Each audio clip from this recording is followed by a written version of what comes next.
So let's talk about VHS Beyond. Is this your first VHS movie? To watch it from beginning to end, yes. Okay. You just probably watched parts of it. Parts of it, which I actually like that way better. We'll just go story by story, Okay. see what we think about it and Okay. everything. I watched them all, and I think the best ones are like the two previous ones, 94 and 99. I think they're very consistent with the stories they tell and how good they are. They almost like derailed it with VHS Viral. It was just terrible. But this is the third part of this trilogy of, since it came back. And all the stories, well, most of them except for one, have like a sci-fi twist to them. And you're not the biggest sci-fi fan. So. No, so that's probably why. Because okay, let me explain. Because in my stereotype version, if it's a VHS style, I would expect it to be more real life like. Okay. So when you're starting to film weird alien slimy stuff, then that is just, I'm just gonna be like, okay, that ain't real. That feels you just like gotta lose yourself. that feels like a movie now. Because when I watch VHS, I'm like, oh, this actually happened in someone's life. But now, you see slimy alien. I'm like, okay, someone directed this. Okay, so I'll just start with the wraparound. I think the wraparound in VHS is probably like the weakest part of it. Oh, really? But the first one, well, the wraparound is Abduction, which is about the son of Chinese immigrants who inherited their house, and it's basically just alien abduction mockumentary. Okay. And because they discovered his VHS, and it basically just ends with a creepy shot. I mean, that's basically it. I don't think the wraparound's probably the weakest of since maybe all of VHS's. But yeah, what do you think of that wraparound? Was it? It's nothing special. Like they try. It's like, oh, the song. He inherited the big castle. I think it just ends up with one scene. It didn't really. Yeah, I think it's just meant to create the bridge between stories. Okay. But, then yeah. I mean, I think I like the little clips of it throughout the movie that try to build to the story. The ending was okay. It wasn't. Yeah. So the first story is called Stork, which is this ragtag group of cops find out where these 17 infants were kidnapped and taken to this house. And this one is basically the video game action part of it. I think every VHS probably has that, where it's this action feel. It's like a first person shooter. Yeah. And I thought this story was one of the better ones. Yeah, I agree. Yeah, it's cheesy, but it's fun. That's what you would expect in VHS. Yeah, it's a fun start to it. What do you think of it? Yeah, I like it. Did I say that I feel a lot like the House of the Dead? Yeah, it does. It's like the claws at your lens. Yeah. Yeah, it really felt a lot like it. It feels like video game shooting and jump scares and all that stuff.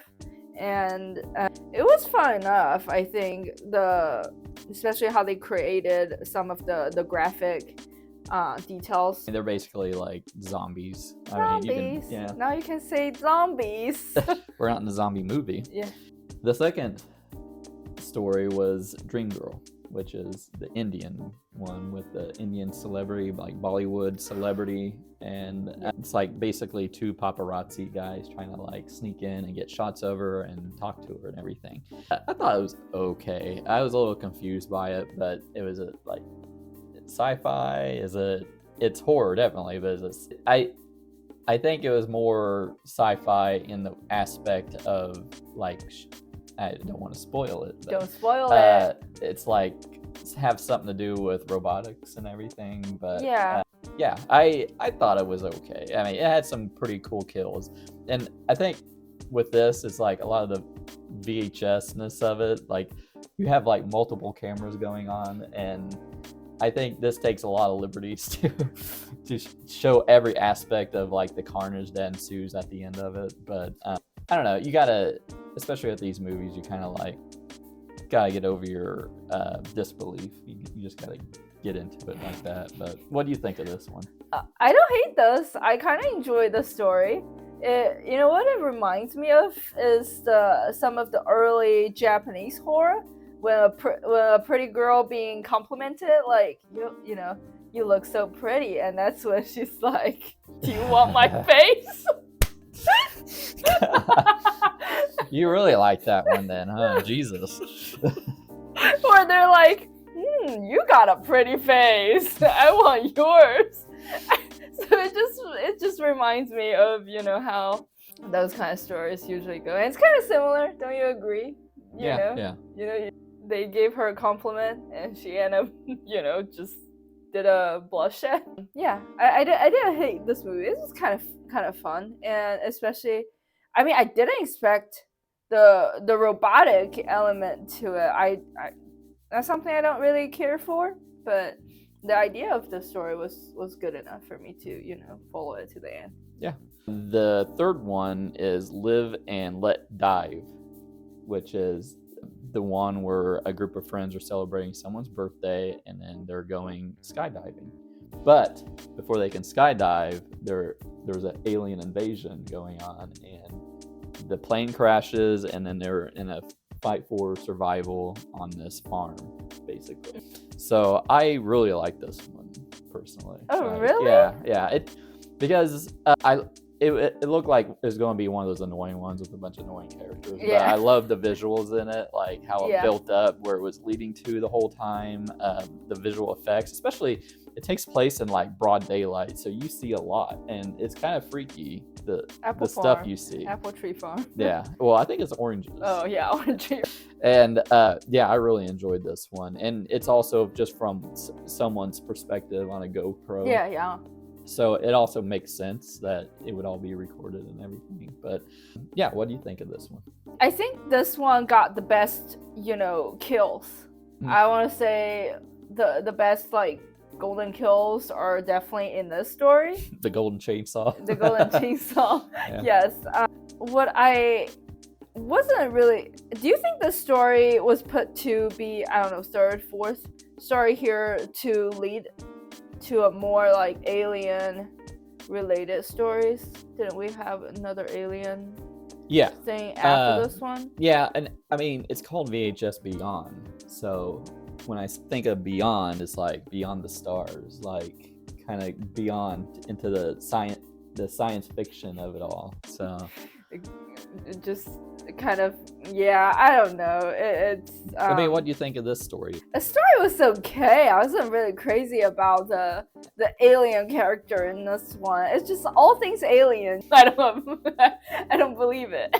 And I think the kills, I said the good kills are in this because of how, you know, how tragic they die, but it's also like very ridiculous, the killing style of this alien. It's ridiculous. It's fun. I like the design too. It wasn't just like a normal alien. Yeah, I guess I never seen aliens kill like that way. I'm just like, I don't know about that. I don't know. Don't care for the alien killing style, but I mean, I like the part until aliens showed up. How about that? How about that? The first half part of the story, I liked it. All right, we'll move on to the fourth movie, which is Fur Babies, which doesn't really have any sci-fi in it. Basically, it's like this extremely liberal PETA group that are trying to infiltrate this woman who has like a doggy daycare, but they suspect she's doing more. Like she has like stuffed her previous 3 dogs, and they think that's animal cruelty. Well, she's got a lot more going on in the basement. So, and this one was directed and written by Justin Long and his brother, which he's an actor. He was in Barbarian. He's in, and this story is very, very similar to Tusk, which is a movie he starred in, which is about a guy who is captured by this psychopath who slowly turns him into a walrus. Okay. Yeah, I dug this one. I thought it was pretty funny, kind of disturbing, a little funny. But yeah, just I think it's probably better than Tusk. Honestly, like Tusk is like an hour and a half weird ass movie, but this was like the same concept done with a little bit more and a little disturbing. Very disturbing. A little very, funny. Very disturbing. A little funny. And What do you think of Fur Babies? I think this is. I want to say this one is more unexpected, and the idea in this is it's one of my favorite ideas in all the stories. It does remind me of a Tales from the Crypt episode that I've seen, so I really dug this one. So. Yeah, because I feel like all the other ones are kind of like you said, has a little sci-fi element to it. So even if something creepy or like violent happen, I'm already like expecting it, right? But this one is just this lady going full on crazy with her love for dogs. And there's an element of body horror in it too. So, oh yeah, for sure. But it's not. I'm against body horror, and I usually find it kind of like disgusting. So it's kind of like she pretty smart, she pretty creative. It's like a dog lady with crafts and art and crafts, where she takes it a little bit too far. Too far, yes. Hey, she didn't do it on herself, so. But I think it was kind of funny. At the end, it was more kind of disturbing to me. Those two human dogs that she trained actually respond to her command to attack, and it was very, very gruesome. Is that the word? Yeah. Well, moving on, we're going to go to the last story, which is Stowaway. And this was written by Mike Flanagan, who he made what you watched, The Fall of the House of Usher. Which was Midnight great. Mass. Yeah, which was one of the best. But it was directed by his wife, Katie Siegel, who does star in that. She stars in a lot of this stuff, but directed by her, written by him. It's basically, I think this is the most authentic VHS one because she actually is shooting on VHS. She's documenting what she's doing.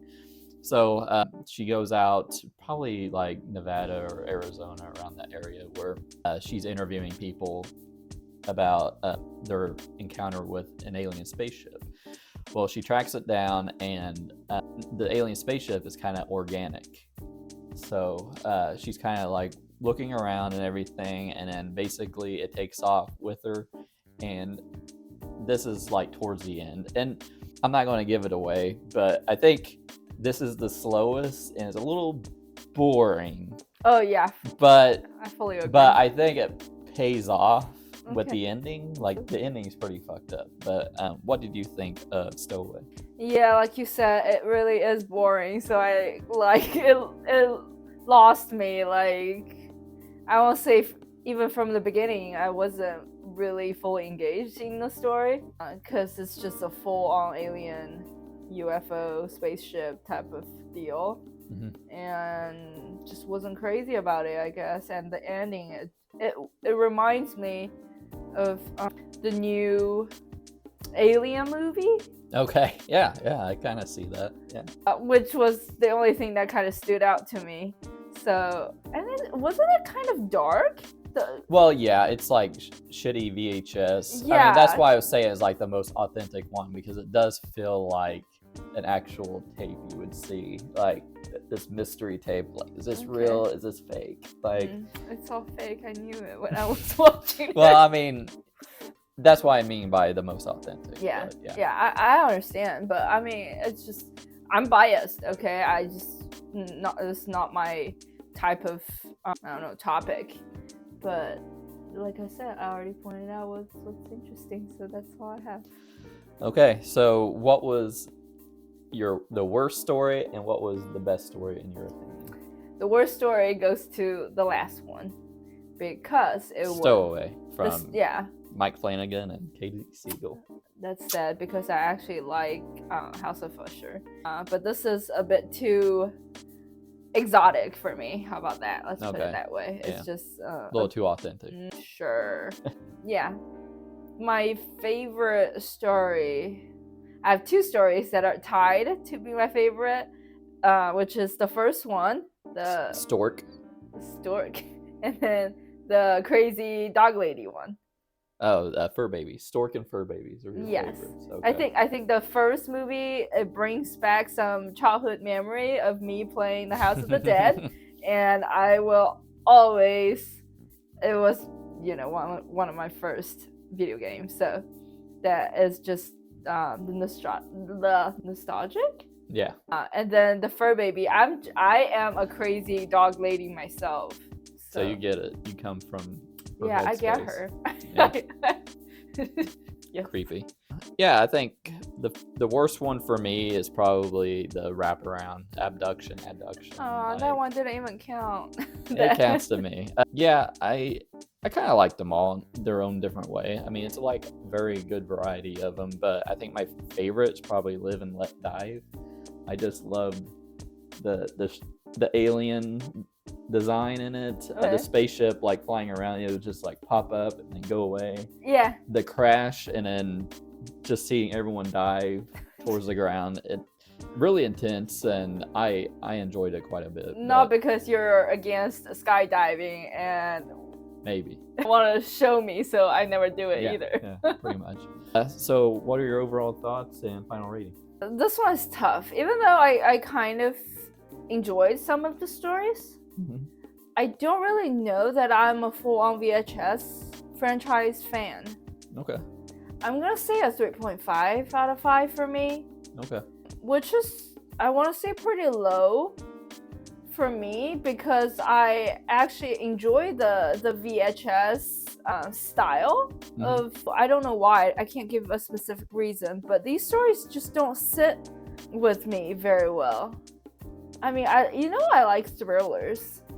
Yeah, I mean, it's probably just because it's an anthology. They can be kind of hit or miss. Yeah, it's also, like you said, it's a very wide range of variety when it comes to all these stories.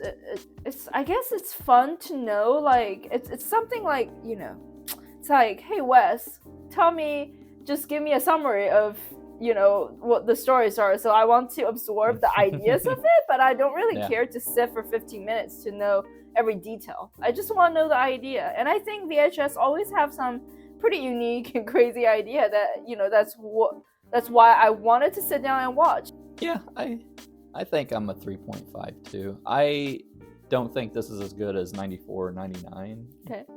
But I enjoyed it more than I thought I was going to, with the sci-fi element. I mean, it's very much horror with it too. I mean, I'm not like a sci-fi hater like you, but I think it's okay consistency Did you call of me stuff. a sci-fi hater? Yeah, a sci-fi hater. That was very strong choice of words. But yeah, I mean, it's a good variety of them. I mean, even though I think the Fur Babies doesn't really fall into the sci-fi area, but No, not at all. I think it's like, oh, Justin Long wants to make a movie for us, so let's let him do it. But, this one. But it could fit into an odd-looking creature, which it's all about weird creatures throughout all the stories. But I think 94 and 99 were probably more consistent. I like the stories better, but this was still pretty consistent, especially compared to like the first 3 VHSs that came out a long time ago. But yeah, I liked it overall. I mean, and probably another one's going to come out next year, so I'm all for VHSs in the future. So. Okay.